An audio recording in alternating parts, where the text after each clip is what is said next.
नमस्कार दोस्तों। संध्या के समय दीपक जलाने का सही समय क्या होता है, शाम की पूजा का हिंदू धर्म में क्या महत्व है, साथ में मैं आप लोगों को बताऊंगी कि संध्या के समय हमें कितने दीपक जलाने चाहिए, खास किसी मनोकामना के लिए हमें कौन सा दीपक किस जगह पर जलाना चाहिए और किस चीज का जलाना चाहिए। इसके साथ ही दोस्तों आप लोगों को मैं ये भी बताऊंगी कि संध्या के समय क्या हमें स्नान करके दीपक ही जलाना चाहिए। इससे रिलेटेड भी आज मैं आप लोगों को वीडियो में शेयर करूंगी। संध्या के समय हमें दीपक जलाते समय कौन से मंत्र को बोलना चाहिए, इससे रिलेटेड मैं आज अपनी वीडियो में बात करूंगी। दोस्तों वीडियो बहुत ही ज्यादा महत्व है क्योंकि हमारे हिंदू धर्म में संध्या के समय दीपक जलाने का विशेष महत्व है और उसके विशेष हमें फल मिलता है। मैं मेरे आराध्या श्री लक्ष्मी नारायण को मैं कोटि कोटि प्रणाम करती हूँ, मैं उनको कोटि कोटि नमस्कार करती हूँ। दोस्तों संध्या के समय जब हम दीपक जलाते हैं तो सबसे पहले प्रश्न जो आता है वो ये आता है कि क्या हमें संध्या के समय दीपक जब जलाए तो स्नान करना चाहिए या नहीं। दोस्तों पूजा पाठ का सबसे बड़ा महत्व होता है, लेकिन पूजा पाठ हमें अपने पूरे तन और मन से पवित्र होकर करना चाहिए। दोस्तों जैसा कि अभी संध्या का समय चल रहा है तो यदि हम पूरे तन मन से सुबह से पवित्र हैं तो हम ऐसे ही हाथ पांव मुंह धोकर पूजा कर सकते हैं। लेकिन यदि हम अपने पवित्रता का ध्यान नहीं रखते हैं, यानी टॉयलेट इत्यादि जाते हैं या अपने फ्रेश होने के लिए जाते हैं दोस्तों, तब तो हमें पक्का ही नहाना है। यदि हम ओनली पूरे दिन में बाथरूम यानी टॉयलेट के लिए गए हैं तो हम उस समय उतने बार कुल्ला करें जितने बार हम दिन में टॉयलेट जाते हैं, तब हम उस अवस्था में अपवित्र नहीं होते हैं। दोस्तों पवित्रता का विशेष महत्व होता है हिंदू धर्म की पूजा में। यदि दोस्तों आप लोग पूर्णतः पवित्र हैं तो आप ऐसे ही संध्या का दीपक जला सकते हैं और किसी भी धर्म शास्त्र में ये नहीं लिखा है कि आपको 2 बार स्नान करना है। दोस्तों गर्मी है तब तो आप अपनी इच्छा अनुसार 2 बार स्नान करके पूजन कर सकते हैं, लेकिन दोस्तों अपवित्र अवस्था में आपको पूजन नहीं करना है संध्या के समय में भी। अब दोस्तों बात आती है कि संध्या के समय हमें किस समय दीपक जलाना चाहिए। दोस्तों जैसा कि अभी सर्दी का मौसम चल रहा है तो सूर्यास्त का समय अलग होता है, गर्मी के मौसम में सूर्यास्त का समय अलग होता है, मानसून के मौसम में सूर्यास्त का समय अलग होता है। तो कोई भी एक समय निर्धारित नहीं होता है कि हमें इस समय ही ज्योति जलानी चाहिए। हमारे यहाँ जब भी सूर्यास्त होता है, हमारे हिंदू धर्म में सूर्यास्त के साथ ही दीपक जलाने का प्रावधान है। तो ये कहना बिल्कुल भी उचित नहीं होगा कि आप लोगों को इस समय पर ही दीपक प्रज्वलित करना है, अर्थात हम कोई एक समय आपको नहीं दे सकते हैं कि आपको इतने बजे ही दीपक जलाना है। जैसा कि अभी सर्दियां चल रही हैं तो 5:30 बजे ही हमारा जो सूर्यास्त है वो हो जाता है। अभी थोड़ा दिन और रुकने लगा है तो 6:30 बजे की समथिंग होता है, और ज्यादा गर्मियां आएंगी तो 7, 7:15 बजे तक सूर्य जो है वो हमें दर्शन देते रहते हैं। तो दोस्तों आप अपने हिसाब से देख लीजिए, आप देख लीजिए जैसे ही सूरज जो है वो ढलने लगे यानी अस्त होने लगे, आप उसी समय अपने घर के मंदिर में दीपक जो है वो प्रज्वलित करें। आप अपने मन में किसी भी प्रकार का कोई संदेह ना रखें। इसके बाद दोस्तों आप लोगों की ये भी एक कंफ्यूजन को मैं दूर कर दूं कि आपको संध्या के समय कितने दीपक जलाने चाहिए। सबसे पहले तो बात कर लेते हैं कि दीपक यदि हमने सुबह में जलाया है तो क्या शाम को दीपक जलाते समय हमें दोबारा से धोना चाहिए।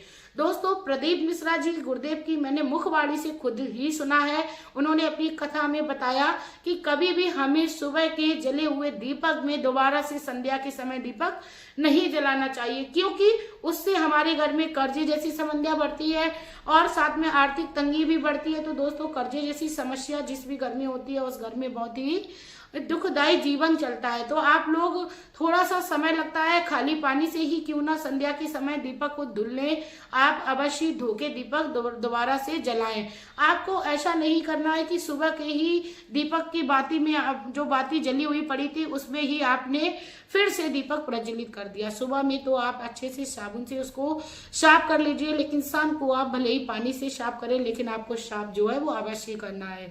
दीपक यदि आप मिट्टी का यूज में लेते हो तो आप चाहे तो कोरा दीपक हर बार यूज कर सकते हो, लेकिन डेली की पूजा में ज्यादातर लोग धातु का ही दीपक इस्तेमाल करते हैं, चाहे वो स्टील का हो, पीतल का हो, चाहे वो उसका कांसे का हो, किसी भी तरीका का हो, चांदी का भी होता है। आप उसको दोबारा से धोकर ही इस्तेमाल करें। ये दोस्तों आपको अपने घर की पारिवारिक आर्थिक तंगी और यदि कर्जे की समस्या से बचाना है तो आपको ये बातें जरूर ध्यान में रखनी है।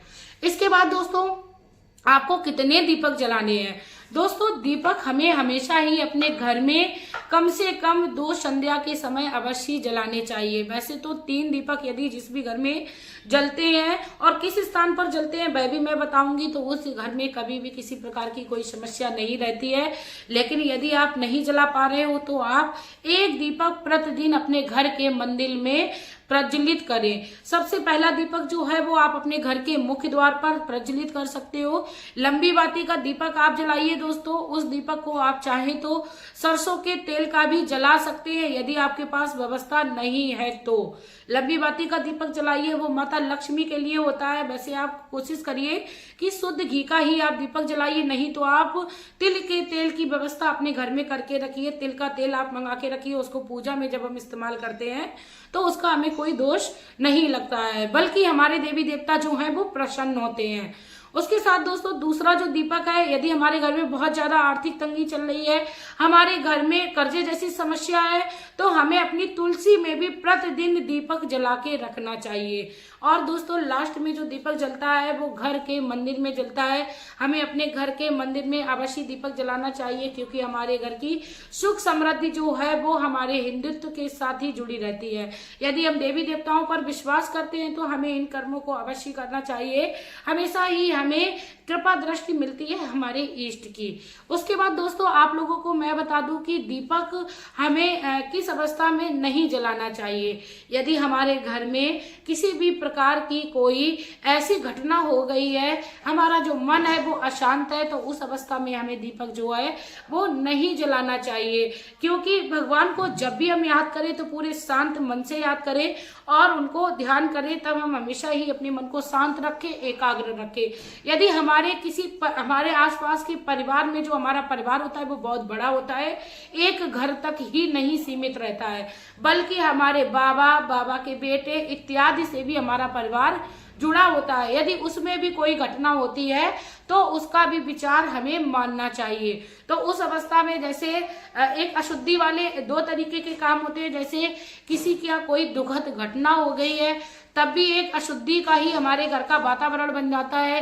एक जो अशुद्धि की जो कारण होता है वो ये होता है, हमारे घर में कोई खुशी आ गई है। खुशी का मतलब हमारे घर में किसी बच्चे ने जन्म लिया है, उस समय भी हमारे घर में अशुद्धि मानी जाती है, लेकिन हमारे घर में उस समय भी दीपक जो है प्रज्वलित नहीं किया जाता है, लेकिन उस समय हमारे घर में खुशी का माहौल होता है। तो दोस्तों हमेशा ही हमें इन नियमों का पालन करना चाहिए, क्योंकि वर्तमान समय में लोग विचार मानना बंद कर दिए हैं और उनका ये कहना होता है कि उनके घर में ऐसा कार्य हुआ है तो मैं ऐसा काम क्यों ना करूं।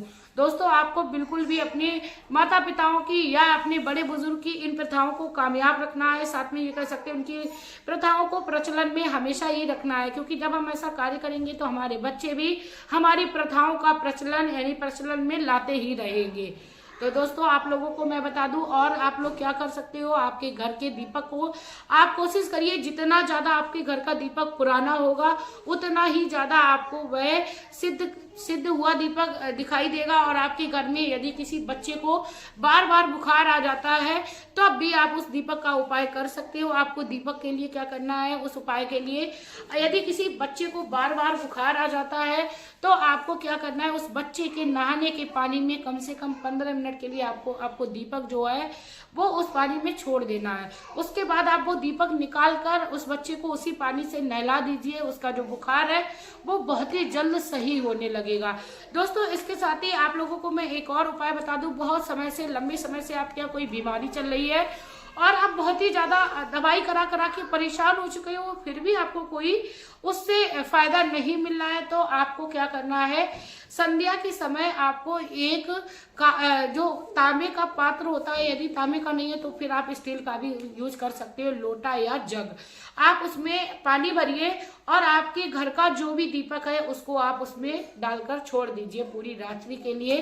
और सुबह में आप आइए और खाली पेट उस मरीज को पीने को दीजिए जिसको कि बहुत लंबे समय से बीमारी है।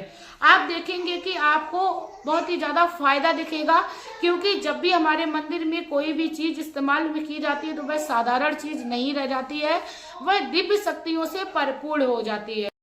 दोस्तों लास्ट में मैं एक और आप लोगों को जानकारी दे दूं कि कभी भी हमें पीरियड के दिनों में अपने घर में दीपक जो है वो खुद से नहीं जलाना चाहिए। यदि हमारे घर में बच्चे जो हैं वो जलाने के योग्य हैं तो हम उस समय जला सकते हैं, अन्यथा पीरियड के दिनों में महिलाओं को भगवान की तरफ से छूट दी जाती है कि आप अपने घर में आराम करें, आपको मंदिर में या पूजा गृह में स्थान में आपको प्रवेश नहीं करना है। दोस्तों यदि आप लोगों को जानकारी अच्छी लगी हो तो प्लीज आप लोग मेरी जानकारी को शेयर कर दीजिएगा, साथ में आप लोग मेरे वीडियोस पर आते रहिएगा, चैनल को सब्सक्राइब कर लीजिएगा, साथ में शुभ कर्मों को करते रहिएगा और समय समय पर पूजा इत्यादि अपने जीवन में आपको करते रहने चाहिएगा, जिससे आपका जीवन जो शुभ और सुंदर बन सके, सफल बन सके। इसी के साथ दोस्तों मिलते हैं नई वीडियो में नई जानकारी के साथ। तब तक के लिए आपका प्यार और समय देने के लिए धन्यवाद।